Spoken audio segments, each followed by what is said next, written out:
এই 95 ব্যাচের সময় আমি সভাপতি ছিলাম।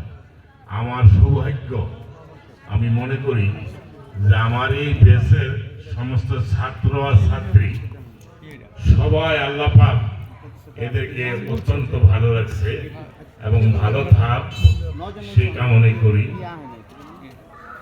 বিশেষ করে আমি একটা দাবি করবো একজনের কাছে, আমার এই চাচাতো বোন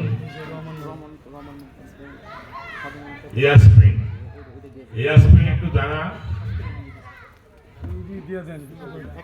ইয়াসমিন আল্লাহর রহমতে মেয়েদের মধ্যে থেকে ও যে কত ভালো আছে এটা আপনারা চিন্তা করতে পারবেন না। কিছু না, ইয়াসমিনের কাছে একটা জিনিস চামো, অন্তত লং লাইফ একটা ডোনার বলতে হয়ে যায়।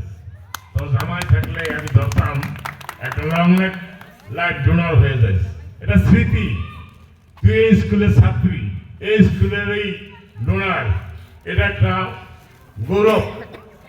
আরো যদি কেউ পারো অন্য ছাত্রীরা, আমি তাদের কাছেও আশা করি যে স্কুলের জন্য তোমরা ডোনার হইও। আর বিশেষ করে বলার অনেক কিছু আছিল, বলবো না, সময় নাই। এখন যে বর্তমানে স্কুলের সভাপতি আছে ও আমার বন্ধু মানুষ, আমরা ছোটকালে একই ক্লাসে পড়ছি, ছাত্র জীবনের বন্ধু, অত্যন্ত মেধাবী, অত্যন্ত কৌশলী, সর্বদিকে ওই আশা করবো যে ওর সভাপতি থাকাকালীন স্কুল উন্নত অনেক উপরে উঠবে। আর বিশেষ করে এই 95 বেজের ছেলেরা যারা আছে, ইনশাল্লাহ এরা তো আমার জানা মতে ম্যাক্সিমাম ইনশাল্লাহ আল্লাহর রহমতে ভালো আছে।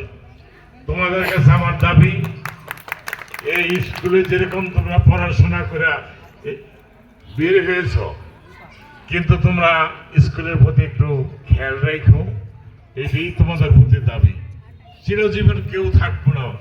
আমি এই যে এই বছর তোমাদের সাথে রইলাম, আগামী বছর হয়তো যদি করো অনুষ্ঠান কোনো এক সময় নাও থাকতে পারি।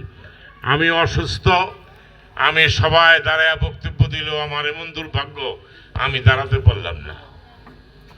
এক সময় তো অনেক কিছু করছি, স্কুলের জন্য করছি, ছাত্র ছাত্রীর জন্য করছি, যারা